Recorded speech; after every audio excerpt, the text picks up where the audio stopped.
Sa lain nga feature, sa Danao City, usa ka hulagway ang nagdala nato pabalik sa panahong adunay train nga mulabay sa atong dakbayan.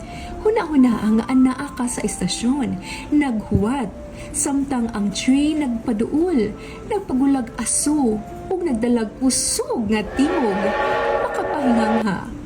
Kini ang talan-awon sa karaang linya sa Old Cebu Railway, diin makita pa sa luyo ang atong sikat nga bahandi sa Danao nga ang Sleeping Giant.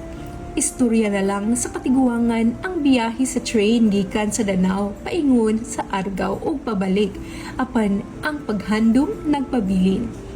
Kanong panahona, usa ka AI video gikan sa Danawanon nga si Esmer Flores ang nag-reimagine sa train nga nagdagan pag-usab. Usa ka pahinumdum sa atong kasaysayan ug sa paglaom nga mobalik ang riles sa kaugmaon. Para ninyo, Danawanon, asa kaha sa Danao ang agianan sa train sa una. Pangutan-a si Lolo o si Lola, basin anaa pa ang tubag sa ilang panumduman.